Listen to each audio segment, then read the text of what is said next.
Bom, primeiramente, boa tarde a todos, né? Bruno Kikumoto do Canal Solar aqui mais uma vez, mais uma tarde de terça-feira com vocês, né? Procurando trazer assuntos relevantes, assuntos que vocês nos pedem aqui, né? E todos têm acompanhado aí na semana passada, né? A questão do marco legal da geração distribuída, né? E como não poderia deixar de ser, todas as atenções estão voltadas para isso, né?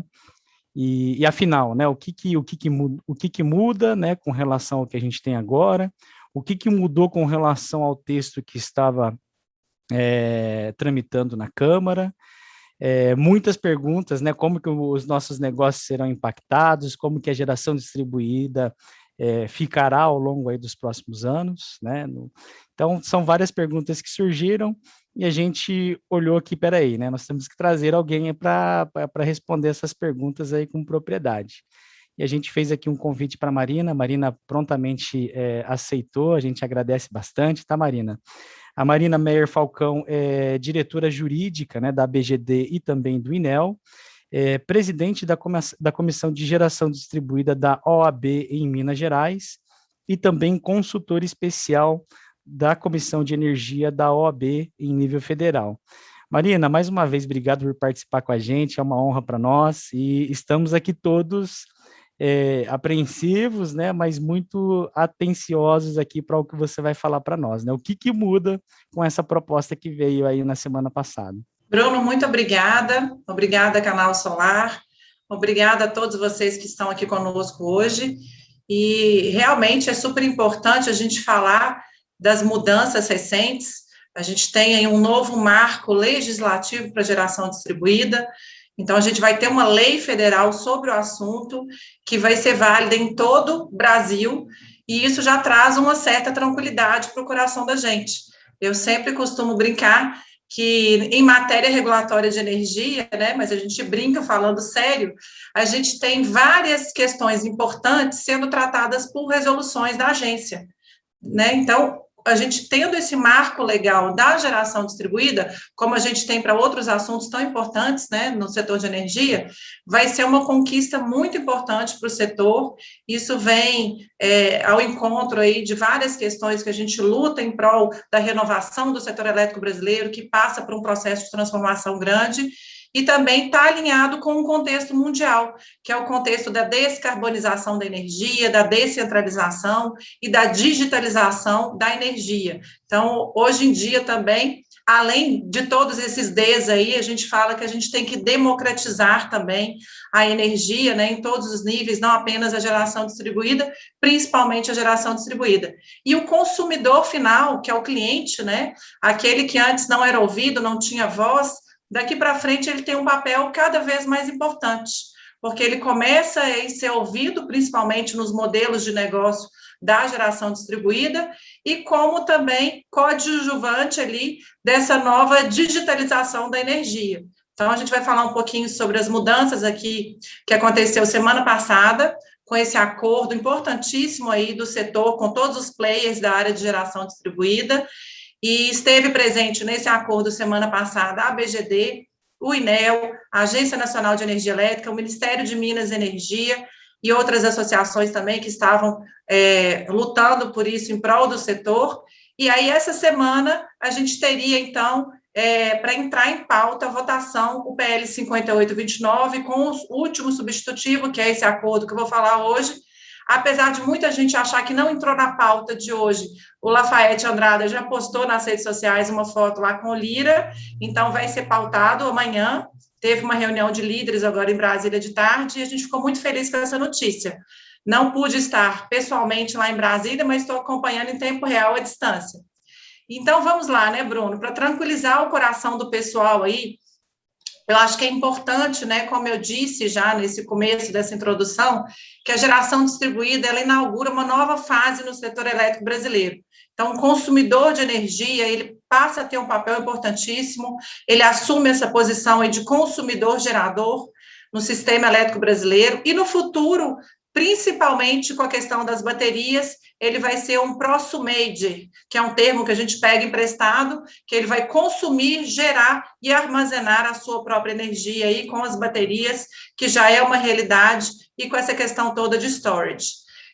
A descentralização, a descarbonização, a digitalização e a democratização vem para contribuir com esse setor, com o marco legal da geração distribuída. A gente tem aí uma nova tarifa, que ela foi mantida nesse último substitutivo, que é a TUSG.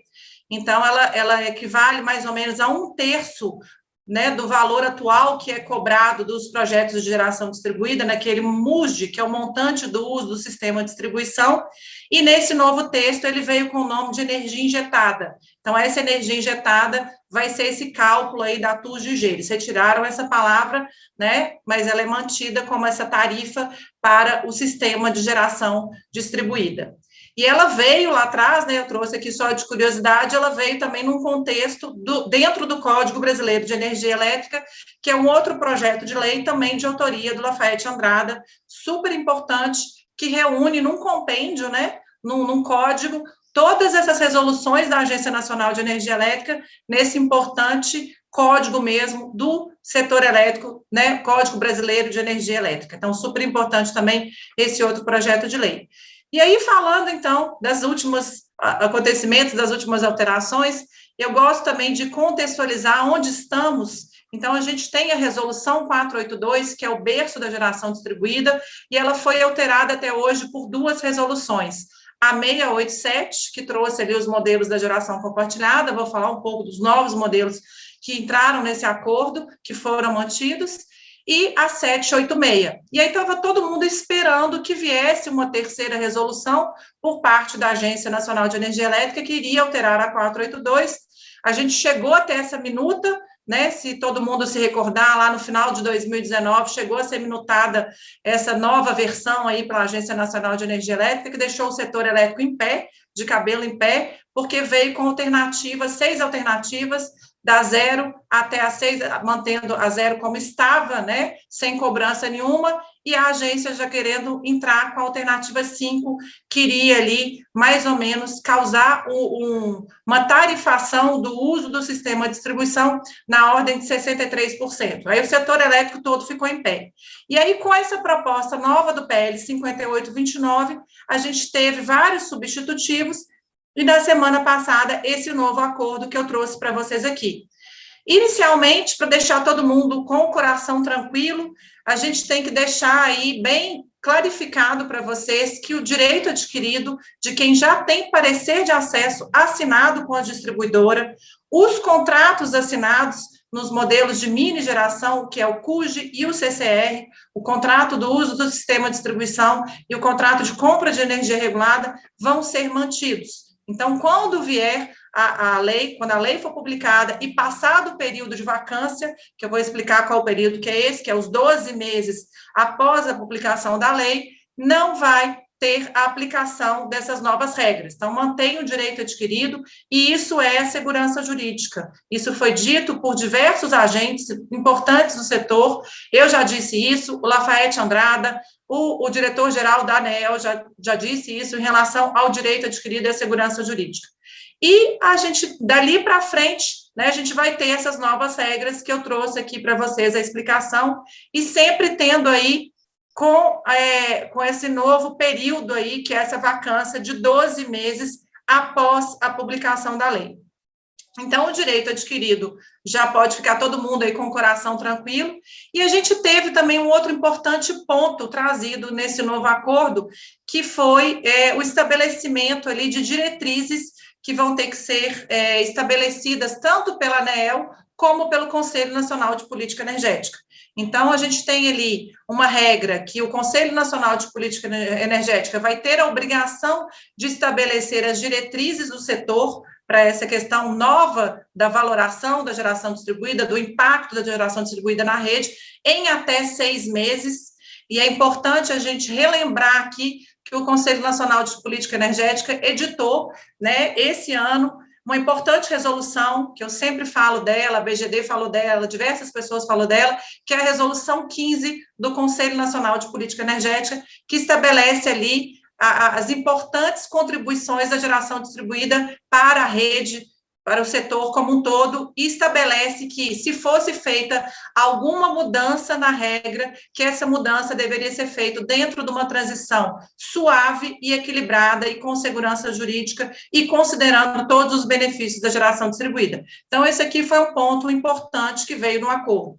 E, com isso, também estabeleceu um prazo para a Agência Nacional de Energia Elétrica valorar aí esses benefícios da geração distribuída em até 18 meses. Ela pode fazer isso em menos tempo, né? A redação lá do texto vem essa palavra aqui, em até 18 meses. Então, a gente vai batalhar daqui para frente, nós, advogados, nós que participamos do setor, vocês também podem batalhar para isso que aconteça o mais rápido possível, para a gente estar num cenário equilibrado e de segurança jurídica. Então, esse prazo aqui, apesar de inicialmente parecer um pouco preocupante, eu não vejo como sendo tão preocupante assim, não. Dá para a gente trabalhar isso aí com o setor de uma maneira positiva. E aí a gente vem aí com novas regras para a cobrança do uso do fio, que é toda essa discussão, né, da geração distribuída e da revisão gira em torno da cobrança do uso do fio.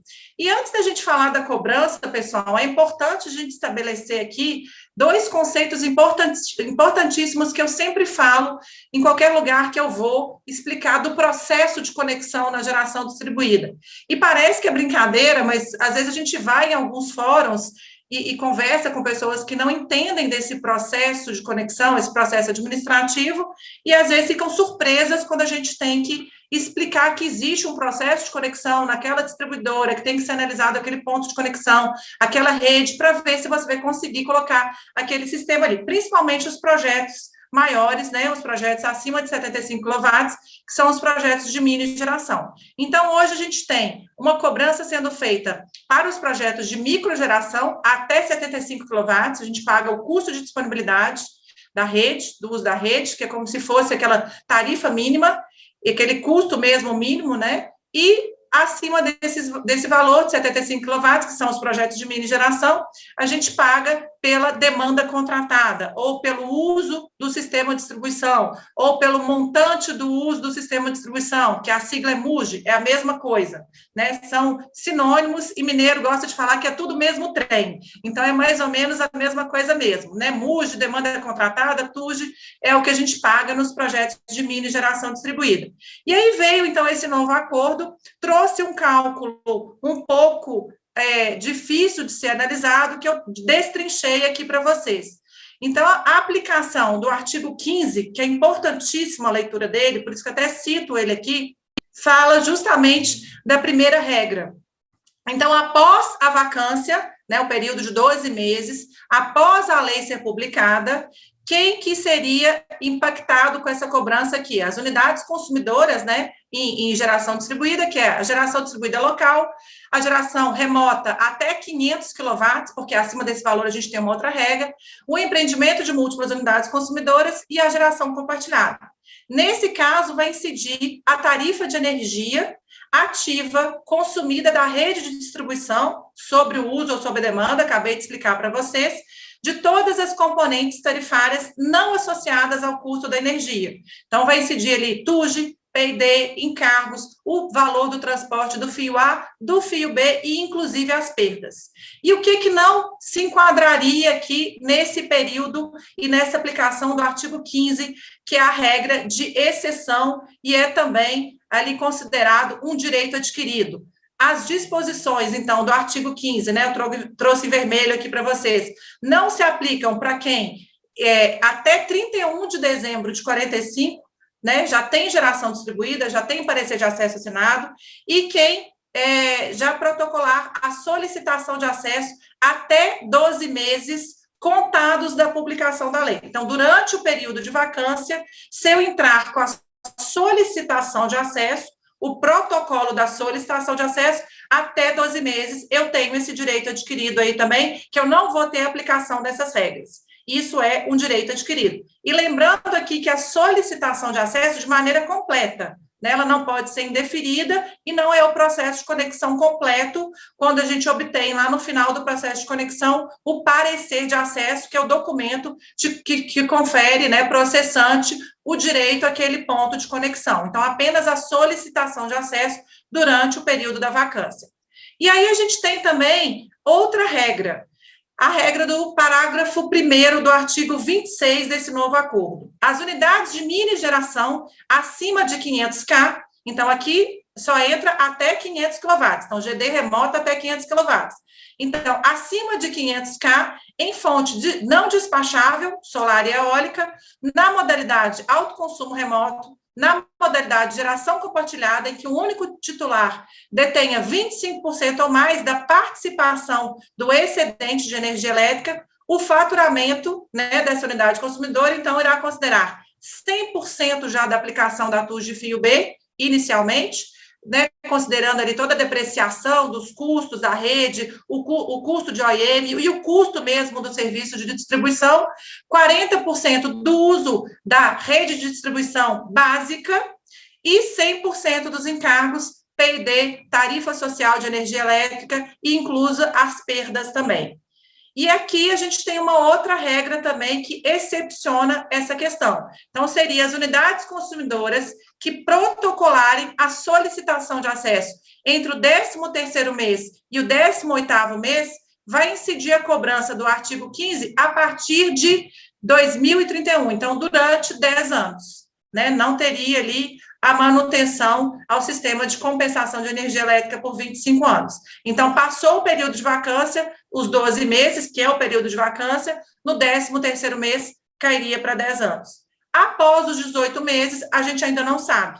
E aí, lembrando que a Agência Nacional de Energia Elétrica tem até 18 meses para valorar os benefícios da geração distribuída e nos trazer, né, isso deve ser feito através de uma resolução técnica da agência, as novas regras. Ok? As regras de aplicação também tem uma outra questão, né, além dessas duas que eu trouxe para vocês, que é o caput do artigo 26. Então, o faturamento da energia das unidades não abrangidas no artigo 25, que eu acabei de ler para vocês, quem já está com a geração distribuída e os contratos assinados, e quem já protocolou a solicitação de acesso durante o período de 12 meses, que é o período de vacância, vai considerar, então, qual cálculo? Vai considerar a incidência de toda a energia elétrica ativa compensada dos seguintes percentuais abaixo, que eu já vou estabelecer para vocês aqui, e inclusa todos os componentes tarifários relativos à remuneração dos ativos do serviço de distribuição, que é o 100% da TUS de fio B, incluso ali depreciação e o próprio custo de OIM do serviço de distribuição da rede do fio, né, do fio B, da seguinte maneira: 15% a partir de 2023, 30% a partir de 2024, 45% a partir de 2025, 60% a partir de 2026, 75% a partir de 2027, 90% a partir de 2028. Então, nesse cálculo aqui, a gente teve aquela redução do antigo texto, que era de 8 anos, escalonado para 6 anos. E aí, no 7º ano, a gente tem aplicação imediata, né, a partir de 2029, no ano de 2029 aqui, do artigo 15. Então, o artigo 15, voltando lá, para a gente ficar com isso aqui bem na cabeça, seria GD local, GD remota até 500 kW, empreendimento de múltiplas unidades consumidoras, os EMUCs, e geração compartilhada, coincidência da TUG, P&D, encargos, transporte do fio A e fio B, incluso as perdas. Tá? Então, isso aqui seria o 7º ano após esse escalonamento dos 6 anos. Os 18 meses, como eu já disse, eu repito aqui para vocês, se a gente não sabe como vai ficar, vamos acompanhar aí como que vai ser feito esse cálculo pela Agência Nacional de Energia Elétrica.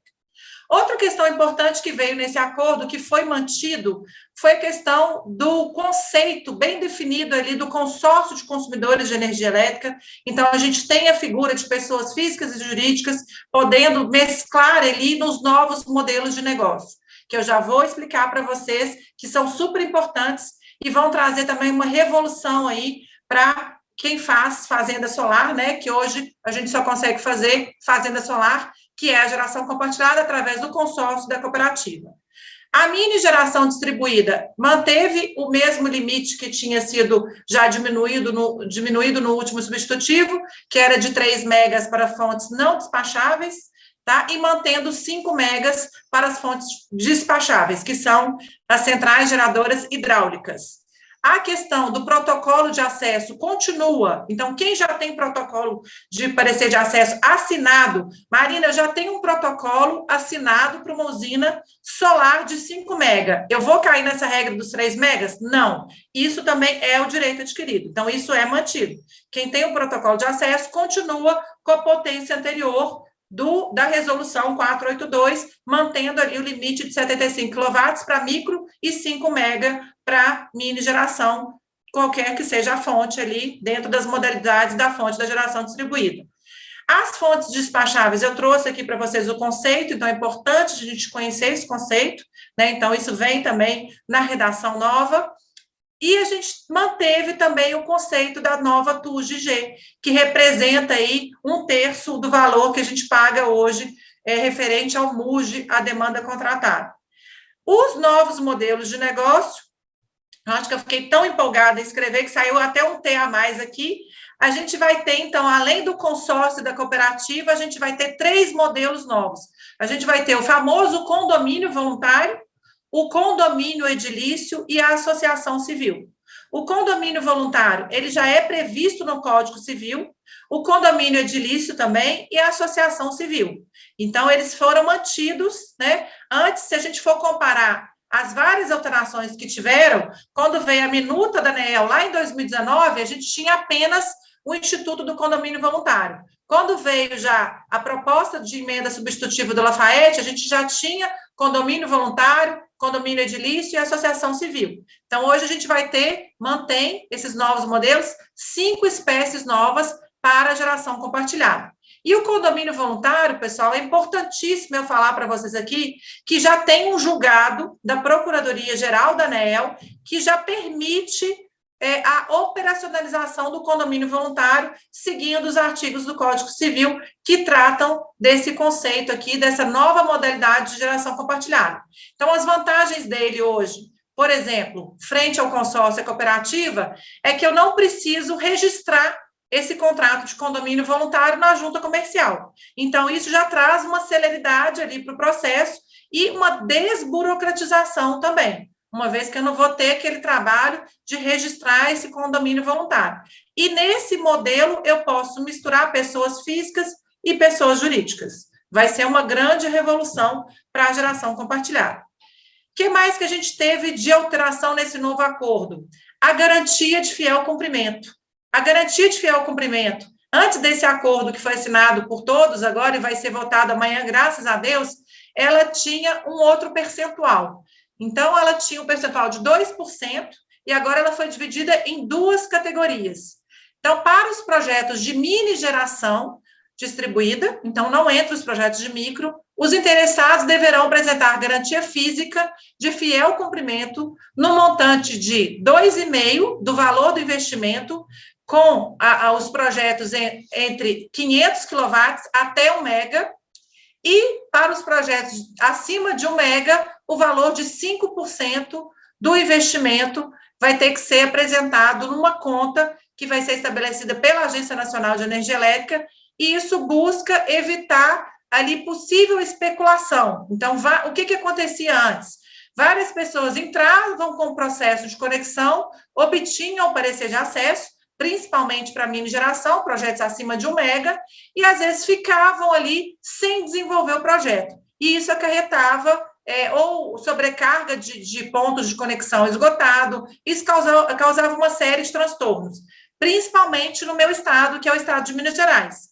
Tanto é que em Minas Gerais, a área de concessão da CEMIG, que é o maior, a distribuidora que tem o maior número que abrange o maior número de municípios no meu estado, né? Só para vocês terem uma ideia, a título de curiosidade, Minas Gerais tem 853 municípios, a CEMIG atende 774 municípios, então é município pra caramba, né? É um tanto de município. Então, a CEMIG teve esse problema de esgotamento de vários pontos de conexão e soltou um mapa de disponibilidade, justamente para auxiliar, eu acho que é a única distribuidora que tem esse mapa de disponibilidade para auxiliar os acessantes na hora de entrarem com a conexão em geração distribuída e não terem um transtorno de terem o processo de conexão reprovado ou várias questões que causam transtorno ali no decorrer do processo de conexão, ok? Então, essa garantia de fiel cumprimento é super importante. Esse valor, se ele não for retirado, né, então você tem que apresentar esse valor numa conta que vai ser estabelecida depois pela Agência Nacional de Energia Elétrica, tem que apresentar ele no prazo máximo de 90 dias. Se não apresentar em 90 dias, qual que é o que eu posso ter de punição nesse caso? Eu posso ter o cancelamento do meu parecer de acesso, tá? E se não for retirado, ou se eu perder esse prazo de 90 dias, ele é revertido em prol da modicidade tarifária. Então, um outro ponto importante também que veio nesse novo acordo. Quem que não precisa apresentar essa garantia de fiel cumprimento? Consórcio, cooperativa e EMUCs, não precisam, tá? E quem já celebrou, por exemplo, o CUJ, já assinou o contrato do uso do sistema de distribuição com a distribuidora, observado esse prazo de 90 dias aqui, ok? Então, uma questão super importante que veio já nessa última mudança aí. E o que mais que a gente tem também de importante para ser dito nessa questão das unidades consumidoras? Oi, Bruno. Marina, desculpa te interromper, aqui já está começando, a gente já está tendo algumas perguntas sobre essa questão do depósito da garantia, né?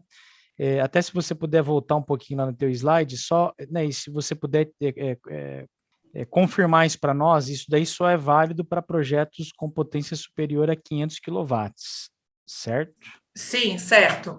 Aqui, ó, projetos centrais geradoras com potência superior a 500 kW, entre 500 e 1 mega, qual que é a obrigação dela apresentar? O valor do investimento, 2,5% do valor do investimento.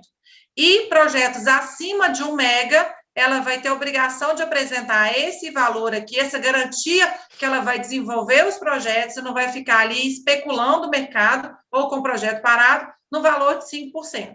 Tá? Então, é a partir de 500 kW, sim, só para ficar bem claro aí para o pessoal, Bruno. Muito bem colocado. Obrigado, As outras questões que eu trouxe aqui no final para vocês são a questão das unidades consumidoras que acima de 500 kW que vão continuar com aquela cobrança, né? Então, acima de 500 kW cai naquela regra do artigo 26, parágrafo 1º, que eu li para vocês. A questão da TUG-G é mantida. A questão da iluminação pública poder participar do sistema de compensação de energia elétrica também é mantida.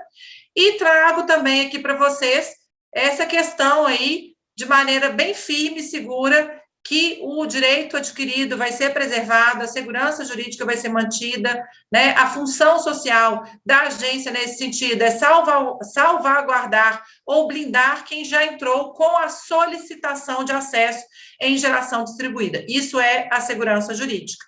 A manutenção do sistema de compensação de energia elétrica vai ser mantido por 25 anos, observada aquela regra que eu trouxe para vocês lá atrás, entre o 13º, depois do período de vacância, então, a partir do 13º mês. Então, isso também é um direito adquirido e é uma segurança jurídica, tá?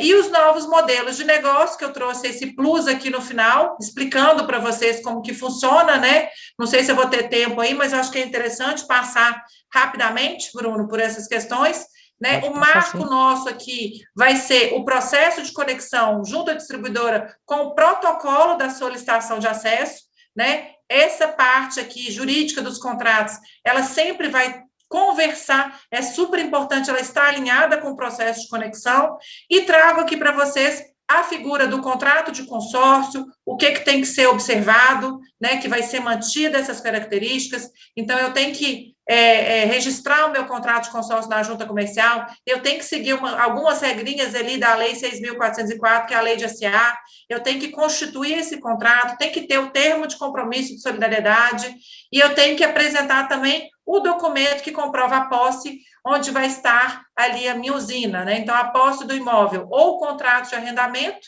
do terreno, ou locação do terreno, ou locação de imóvel urbano, ou locação de imóvel rural, são sinônimos, depende do termo que você vai utilizar, né? O mais comum é arrendamento.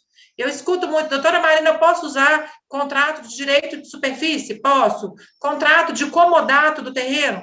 Pode, mas com cautela. Algumas distribuidoras não gostam de comodato. Então, vamos ficar naquilo que é mais seguro. Então, contrato de arrendamento do terreno para comprovar a posse ali da sua usina, onde vai estar mesmo instalada, ou a locação do imóvel, ou urbano, ou rural, e aí você formaliza aquilo. E um contrato simples, tá, pessoal? Porque se você apresentar para a distribuidora um contrato de arrendamento muito complexo, eu tenho visto isso também gerar alguns problemas.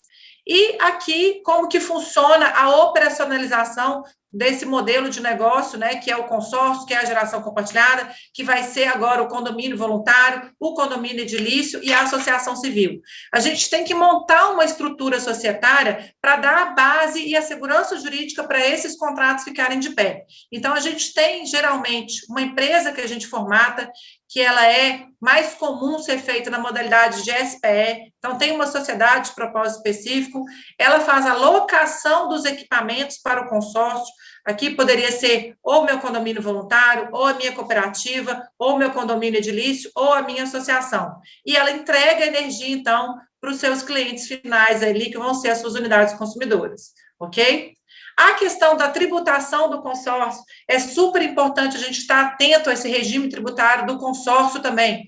Por quê, doutora Marina? Como o consórcio ele não tem personalidade jurídica e fica difícil, às vezes, entender isso quem não é advogado, porque ele tem um cartão de CNPJ quando ele é levado para registro, ele não recolhe tributos. Então, cada empresa que vai participar ali do meu consórcio, que vai ser a minha unidade consumidora, para fazer ali, para fazer não, né, para receber o rateio via geração compartilhada, continua com o seu regime tributário próprio, tá? Então, ele é distinto, não confunde o regime tributário do consórcio com as unidades consumidoras que vão estar reunidas ali naquele contrato. Então, super importante essa questão aqui também.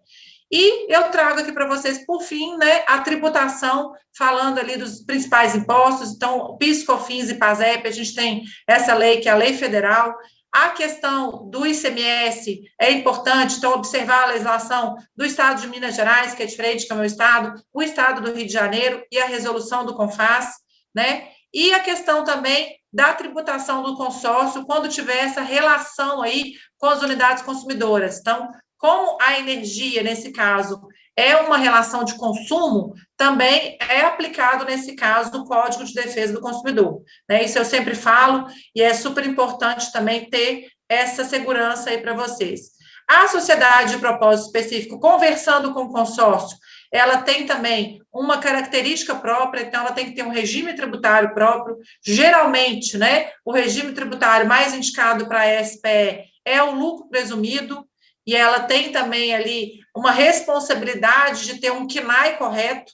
Eu sempre falo isso nas minhas aulas, não adianta ficar inventando um tanto de KNAI para a SPE. Então, qual que seria o KNAI adequado e correto para a SPE? Locação de equipamentos. E aí a SPE, naquele modelo do desenho que eu trouxe para vocês, faz a locação dos equipamentos para o modelo de negócio que vocês vão escolher, né? A administração dessa geração compartilhada pode ser tanto uma SPE, como eu já vi em alguns casos, uma sociedade em conta de participação, né? E aí essas figuras jurídicas conversam entre si, vai ter ali gestão de créditos, vai ter aquela portabilidade, vai ter aquela relação contratual entre cada empresa. Aqui eu trago para vocês, mais ou menos, a tributação da SPE, o que é mais indicado. Então, é indicado, ela está no lucro presumido, sim, tá? Comparo aqui com o lucro real. E falo também aqui, no final dessa gestão aí dos contratos em geração distribuída, que está alinhado, né, como eu trouxe para vocês no começo, com os recursos energéticos distribuídos, com a descentralização, com a digitalização e com a descarbonização do setor. O contrato de cooperativa, a gente tem algumas regrinhas próprias para seguir, então tem também a importância ali da gente ter as 20 pessoas físicas, seguir a lei de cooperativa, tá, pessoal? A lei 5.764 de 71. A gente tem a obrigação de levar o registro da cooperativa para o órgão estadual, então cada estado tem o seu órgão estadual, Minas Gerais é o SENG, Rio de Janeiro é o CRJ, Paraná é o CEPAR, e, após levar nesse órgão estadual, levar para o registro na junta comercial. Tem que ter o mesmo raciocínio do consórcio, tem que ter o termo de compromisso de solidariedade, tem que ter o documento que comprova a posse do imóvel e tem que ter, né, como eu já disse, essa etapa prévia aí junto à organização estadual das cooperativas. O desenho, né, societário, mais ou menos não, né, idêntico ao do consórcio, do condomínio voluntário e dos novos modelos. Então, a gente tem uma figura aqui de uma empresa que ela é titular ali do ativo, faz a alocação dos equipamentos para o modelo escolhido e ele faz o rateio ali para os clientes finais, ok? Isso aqui a gente já trouxe para vocês as novas espécies, então, só para ficar bem claro, né, altera, inclusive, ali o conceito da geração compartilhada. O condomínio voluntário veio como essa figura nova, o mesmo raciocínio, tá? Eu trouxe aqui para vocês onde que ele está no Código Civil, artigo 1314 a 1322, e o que ele é, diferente dos outros institutos, e como que a gente operacionaliza o condomínio voluntário também, né? No mesmo desenhozinho que eu vou mostrar para vocês no slide logo abaixo. Ele não tem personalidade jurídica, ele não precisa registrar na junta comercial, então ele tem uma série de vantagens, ok? E eu faço também a mesma estrutura societária, entregando a energia para os meus clientes finais, ok? Pessoal, é isso aí, acabou que eu trouxe esse plus aí, tá, Bruno, dos modelos de negócio, porque muita gente me pedindo, me perguntando, doutora Marina, passa um pouquinho o consórcio, a cooperativa, o condomínio voluntário, se eu passei rápido, eu fico aqui com o meu e-mail, qualquer dúvida, fico à disposição, pode disponibilizar para o pessoal, e meu e-mail está logo aqui no final, gente, muito obrigada, tá? Eu tenho esse e-mail aqui, eu tenho o meyermarina@hotmail.com e eu tenho um do Gmail também que eu esqueci de colocar, tá, Bruno? Depois claro. Eu passo para você disponibilizar para o pessoal aí. Pode mandar sim, Marina. Muito obrigado aí pelas tuas explicações, né? Bastante detalhada, né? A gente tem várias perguntas aqui do pessoal, né? Na plateia. Até eu gostaria aqui de começar com uma... Bom, até antes de passar para algumas, já vamos matar um monte aqui, né? Pessoal perguntando se a gente pode disponibilizar esse material, né? A doutora Marina já falou aqui com a gente que ela vai disponibilizar, então vocês receberão por e-mail, né? Esse material, e a gente manda também os contatos aí da Marina, já tem aí na apresentação, mas a gente manda também. E tem uma pergunta aqui do Lucas, Marina, que eu acho que é muito importante a gente colocar ela, porque ela ajuda a gente a entender, né, quais são os limites da proposta que está sendo colocada, né, alguns dos limites, né. O Lucas Veloso, ele perguntou o seguinte, né, se essa proposta, né, se houve alguma mudança com relação PIS, COFINS e ICMS, né, os impostos em si. Não, esse novo acordo aí, esse último acordo não fala nada sobre os impostos, tá? Eu trouxe aqui para vocês como um conhecimento, como uma característica adicional aí, quando eu dou esse curso Modelos de Negócio e falo dos contratos e falo dessa parte societária. Mas isso não veio nesse acordo, até mesmo porque nem poderia, né? Isso aí é regulamentado por uma legislação federal, tá? Então, eu até trouxe aqui nessa apresentação, depois vai ser disponibilizado para você, tá, Lucas? Mas PIS, PASEP e COFINS são impostos federais e a Lei 13.169, tá? Isso aí não tem nenhuma questão relacionada com esse acordo, não. Legal, ótimo. Uma outra pergunta aqui para a gente ir delimitando, né? A pergunta foi... Peraí que agora saiu aqui, alguém mandou uma outra, foi uma das primeiras, aqui, encontrei. Do Leandro Pereira, né? Ele pergunta, né? Ele fala que está no Tocantins e a dúvida dele é se com essa aprovação vai haver algum tipo de taxação. Sim, né? Mas a gente não fala taxação. A gente fala essa cobrança aí pelo uso do fio, né? A expressão que veio aí com outros movimentos de taxar o sol foi uma questão de colocar coloquialmente, né, essa expressão aí para as pessoas entenderem. Mas é esse uso aí, pelo uso do fio, essa cobrança pelo uso do fio, que veio daquela maneira escalonada lá que eu trouxe para vocês, do artigo 15, o artigo 26, caput, e o artigo 26, parágrafo 1º. Então, veio sim, a gente tem que ficar atento, principalmente nesse último acordo, que o escalonamento lá de 8 anos foi reduzido para 6 anos. Então, eu sugiro, inclusive, depois a gente pode disponibilizar, Bruno, que eu acho que é interessante, a minuta desse acordo, e todo mundo tem que ler, como se fosse um para-casa, tá? Mas a gente tem 3 regras diferentes, que foi a que eu acabei de explicar aqui, desses 3 artigos que eu citei, tá? Então, essa cobrança do uso do fio vem sim, e é justamente toda a questão polêmica aí da revisão da geração distribuída, né? Que as distribuidoras reivindicavam e que falavam que a gente não pagava pelo uso do fio. Eu até fiz aquela consideração inicial, né, desmistificando ou até mesmo esclarecendo essa questão, porque a gente paga sim, né? Eu, Marina, sempre defendi isso. A gente, nos projetos de microgeração, até 75 kW, a gente paga o custo de disponibilidade, que ele é por tensão, né? Tensão da rede, monofásico, bifásico e trifásico. E acima desse valor, que são os projetos de mini geração, acima de 75 kW, a gente paga a demanda contratada, né? Que eu até falei com vocês que é tudo o mesmo trem, né? Que é o valor que a gente hoje tem um valor próprio para isso, que vem no parecer de acesso, aliás, o valor não, um nome próprio, que é o MUSD, o montante do uso do sistema de distribuição. E esse valor, gente, ele é muito alto. Ele é tão alto, Bruno, que geralmente uma usina de 1 mega, considerando os impostos aqui em Minas, vai pagar mais ou menos 26 kWh. Então, uma usina de 1 mega, você paga R$ 26 mil por mês de valor de MUSD, de demanda contratada.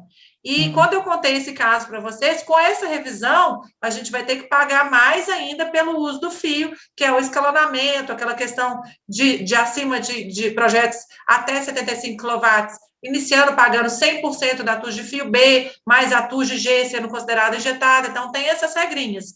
E eu que participo de vários fóruns, até comentei com vocês, que eu tive, né, presencialmente numa reunião, que uma pessoa construiu uma usina em Minas, tem 2 anos isso, e ela não entrou com o processo de conexão. Ela achava que a usina ligava via Wi-Fi. Então, assim, a gente ri para não chorar, né? Quando eu expliquei para ele que tinha um processo de conexão, que você tinha que pagar pelo processo de conexão, né, para conectar aquela distribuidora, que você, na geração distribuída, você está dentro do mercado regulado, do mercado cativo, que você vai utilizar o fio da distribuidora como um empréstimo, ele começou a enlouquecer. Aí ele falou, mas quando venderam um sistema para mim, doutora, não me explicaram isso. Eu achei que conectasse via Wi-Fi.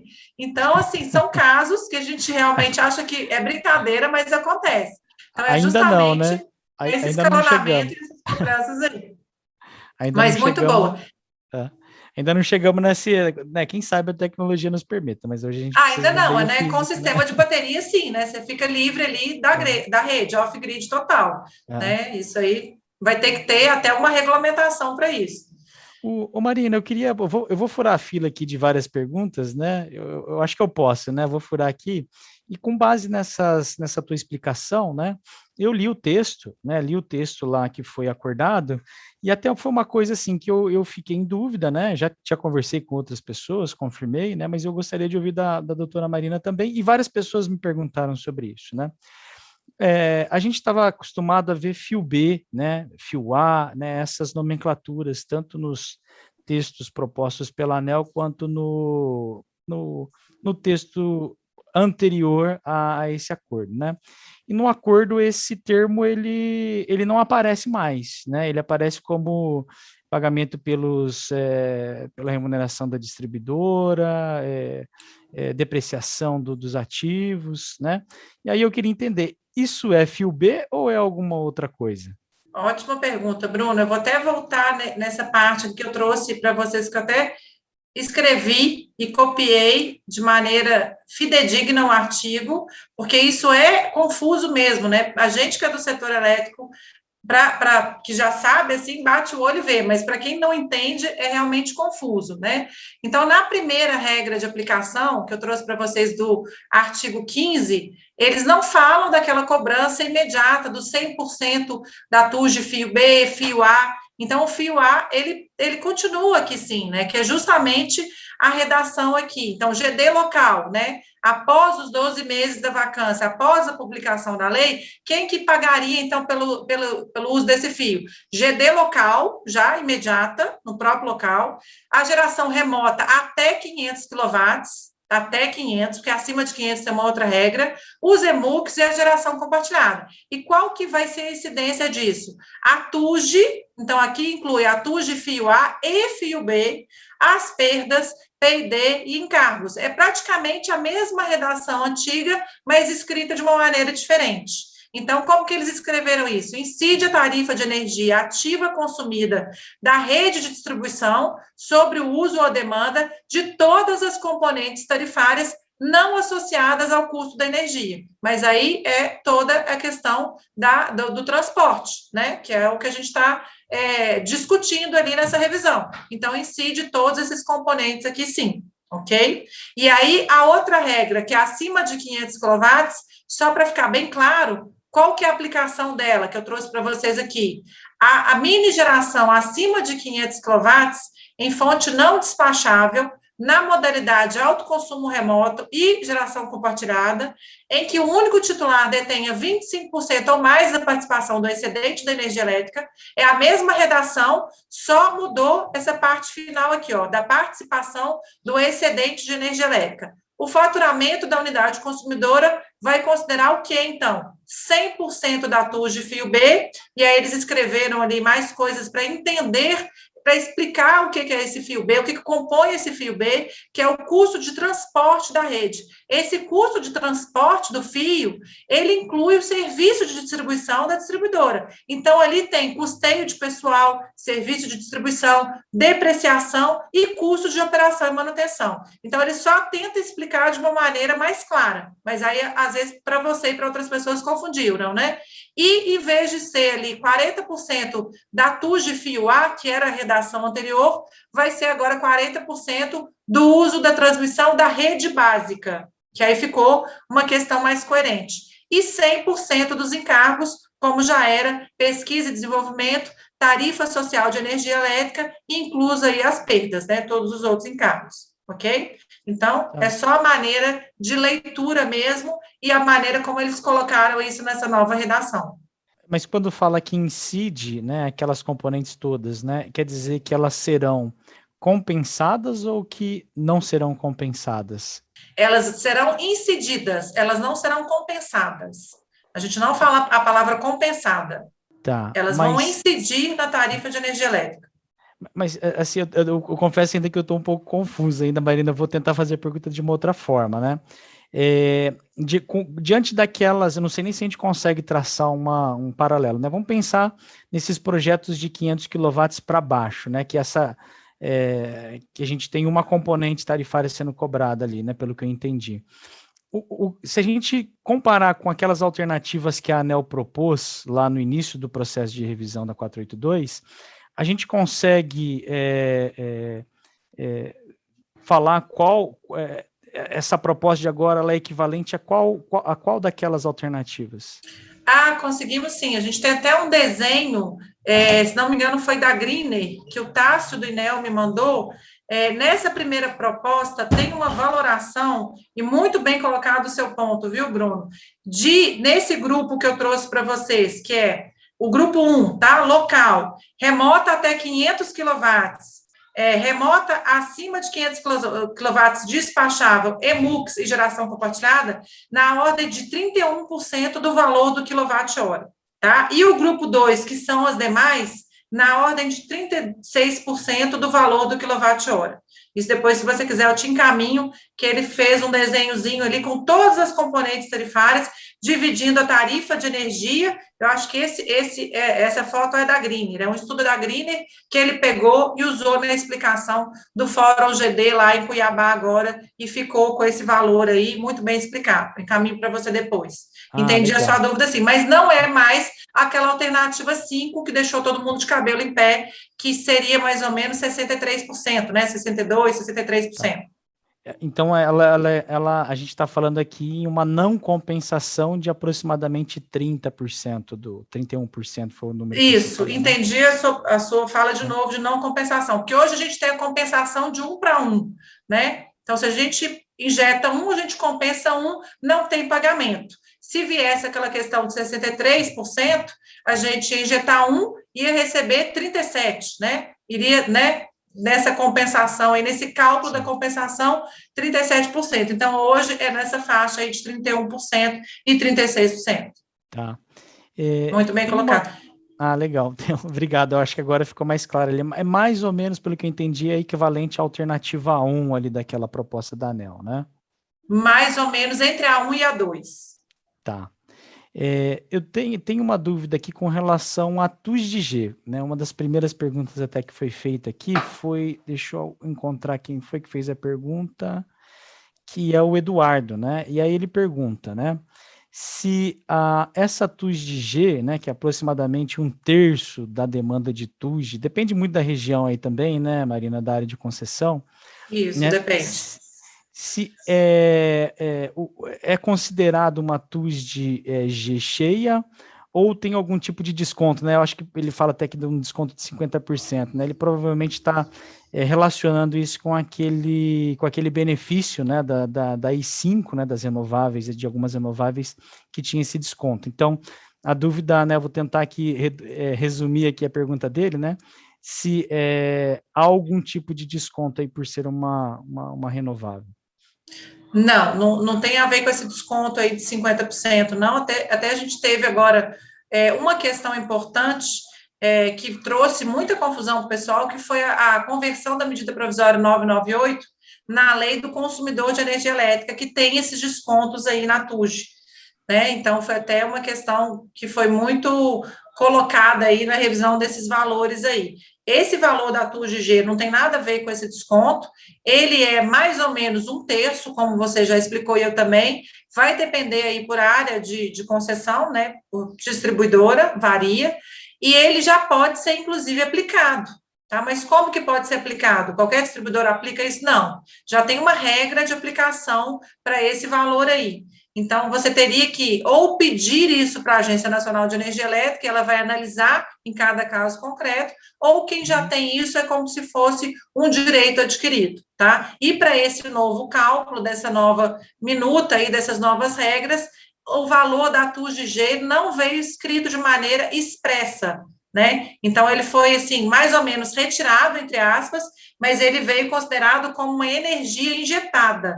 Então, toda vez que a gente falar energia injetada, é que significa que a gente vai ter a aplicação da TUG, ok? E Entendi. mantém esse valor aí, sim.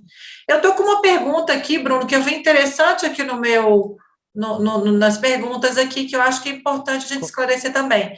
Vamos Após a lá. aprovação pela Câmara dos Deputados, se você me permite, isso é uma questão confusa mesmo, o projeto de lei 5829, ele passa a entrar em vigor ou ele depende de veto presidencial? Então, como que funciona aí o trâmite de uma publicação de uma lei, quando ela é um projeto de lei, para ela ser transformada numa lei? Ela vai para a Câmara dos Deputados, depois não tiver nenhum veto, né, tiver tudo acertado, nenhuma emenda, ela vai para o Senado, e aí no Senado ela tem que ter a maioria da votação dos senadores, não pode ter nenhuma volta para trás, que eu chamo, só para ficar mais fácil para vocês explicarem, porque se voltar para trás, a gente pega qualquer outra emenda, ela volta para alguma comissão e pode voltar para a Câmara, e aí ela fica ali vários anos, às vezes, né, tem projetos que ficam vários anos rodando, mas se passar tranquilamente pelo Senado, aí ela vai para sanção presidencial, não é veto presidencial. E aí o presidente da República, ele pode vetar, ele tem esse poder estabelecido na Constituição, na nossa Constituição brasileira, ele pode vetar alguns artigos. Então, por exemplo, se chegar lá para o nosso presidente, para ele sancionar essa lei e depois ela ser publicada e promulgada oficialmente no Diário Oficial da União, vamos supor que chega um artigo lá esdrúxulo para ele, tá? Vamos ter a cobrança desses 31% que a gente acabou de mencionar, se fosse 60%. Não, opa, vou vetar esse artigo aqui, até mesmo porque ele já falou com o setor inteiro, que não vai ter taxação do sol, né? Ele até utiliza essa expressão. Então, ele tem o poder de vetar determinados artigos. E aí, acontecendo isso, aí vai para publicação e a lei é oficialmente válida, entendeu? Então, esse processo legislativo é muito importante de ser dito também. Ótimo.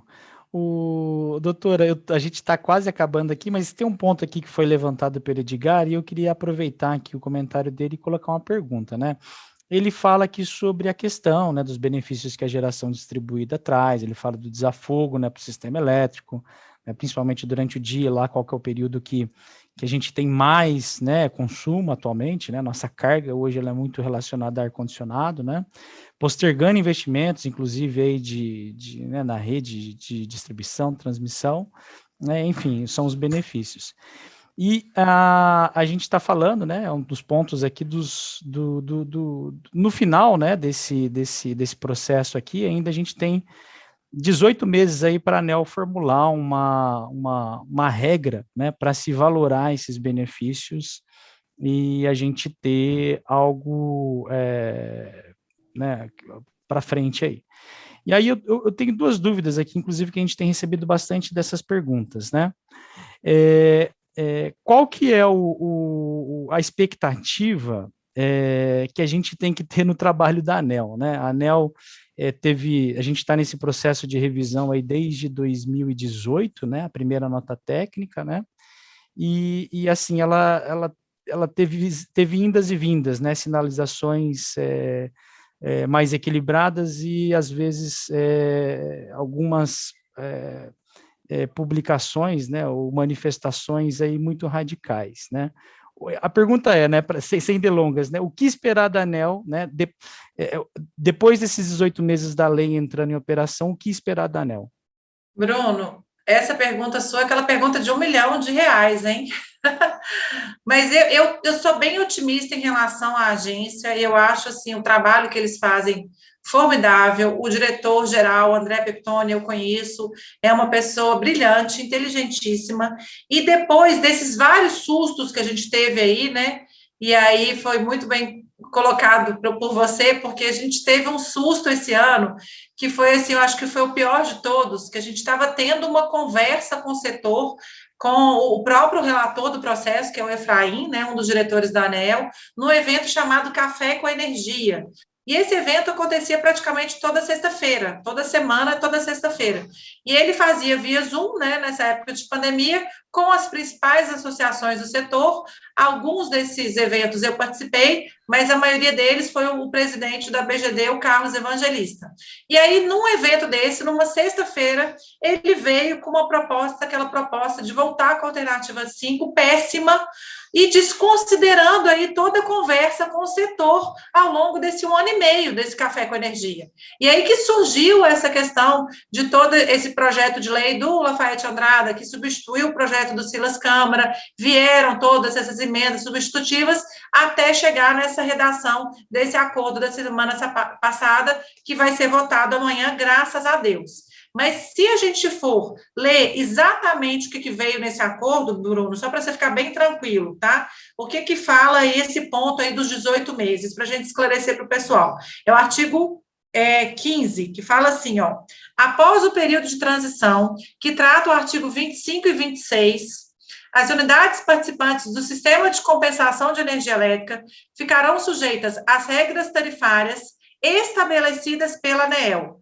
para as unidades consumidoras com micro ou mini geração distribuída. Então, após o período de transição, os 12 meses, a vacância, aí vem a regra do parágrafo 1º, a regra do parágrafo 2º, tá? Parágrafo 2º, competirá ao Conselho Nacional de Política Energética, o CNPE, ouvida a sociedade, então, com ampla audiência pública, porque senão ia ferir aí qualquer cerceamento de defesa, ouvir a sociedade, as associações, então tem que ouvir as associações e entidades representativas, as empresas e os agentes do setor elétrico, estabelecer as diretrizes para valoração dos custos e benefícios da micro e mini geração distribuída, observados os seguintes prazos. Aí vem em até 6 meses para o CNPE estabelecer as diretrizes e em até 18 meses para a ANEEL estabelecer esses cálculos da valoração dos benefícios.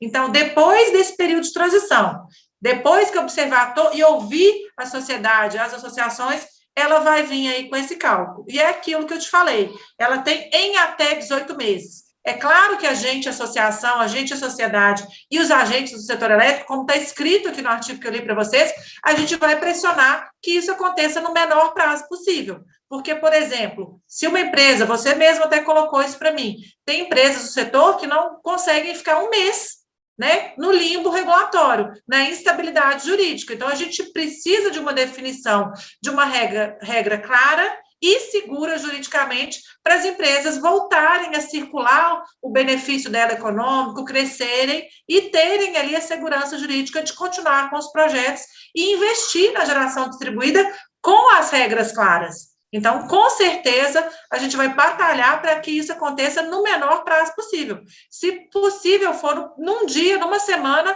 a gente gruda lá na ANEEL, cola lá no pescoço do André Peptoni e todo mundo junto faz barulho. Eu acho que a sociedade unida, a gente consegue estabelecer isso no menor prazo possível, entendeu? Então, eu acho que assim, como eu sou muito lutadora e otimista, e realmente tudo que eu falo que eu vou fazer, eu faço e corro atrás, é a gente se mobilizar e se unir. Se o setor estiver unido e a gente pressionar, a gente consegue ter essa regra aí no menor prazo possível. Mas aí, como é que a gente espera, né, isso daí, né? Eu acho que é difícil a gente falar né, a ANEEL fazer alguma coisa antes do prazo, né? E assim, eu também tenho aquele receio, porque a ANEEL já se pronunciou várias vezes a favor da alternativa 5, né? Por que viria, né? O que aconteceria? Aí a gente tem os meios judiciais, né? Então, por exemplo, como a BGD entrou com mandado de segurança no Tribunal de Contas da União, vamos supor que a gente tem ali o atraso de um mês. Com certeza a gente vai entrar com um mandado de segurança. A gente não pode ficar na instabilidade regulatória. Então, a gente tem outros mecanismos para cobrar essa posição dos órgãos regulatórios, tanto a Agência Nacional de Energia Elétrica, que eu tenho certeza que vai ficar atenta, como o Conselho Nacional de Política Energética. Então, assim como eu usei essa analogia do mandado de segurança que a gente entrou agora naquela questão lá do Tribunal de Contas da União e tivemos êxito, a gente vai ficar atento aí para a gente entrar com outro mecanismo para proteger os integradores, os acessantes, os associados e quem está com as empresas ali, empresas pequenas, empresas médias e empresas grandes. Ótimo, tem mais emoção pela frente, hein, Marina? Eu acho que muita. Eu acho que eu não sei, aí eu até gostaria de ouvir a tua opinião, mas eu acho que ainda nós precisamos continuar mobilizados, mesmo que esse PL passe amanhã, depois, semana que vem, enfim, porque a gente ainda está com coisa aberta, né? A gente está jogando uma decisão para 18 meses, né? E novamente a ANEEL ali que, né, não dá para esperar, assim, não tem, pelo menos a gente não teve até agora, né? A gente espera que haja uma coerência, mas a gente não teve muito até agora, né? Mas tem bastante emoção ainda pela frente aí. Tem muita emoção. E muito obrigada, fico à disposição aí de vocês. Eu te encaminho as 2 planilhas do Tássio, que ele pegou desse estudo, da Greener, e fico à disposição aí para qualquer dúvida, meu e-mail, te passo meus outros 2 e-mails para você disponibilizar para o pessoal. Ótimo. Marina, mais uma vez, muito obrigado aqui, né? Você aceitou prontamente aqui esse desafio, né? Tanta gente aqui. Até peço desculpas para as pessoas que mandaram as perguntas. A gente, a gente teria que ter aqui uma semana inteira aqui para falar, para colocar todas as perguntas. Mas eu queria até propor para você, Marina, a gente pegar aqui, a gente faz um trabalho aqui de condensar. Muitas delas, na verdade, são muito parecidas, né? E a gente gostaria de poder encaminhar para você, né? E a gente depois mandar também por e-mail aqui a tua resposta, a tua contribuição aí para essas pessoas. Pode ser assim? Combinado? Sim, claro, fico à disposição, Bruno.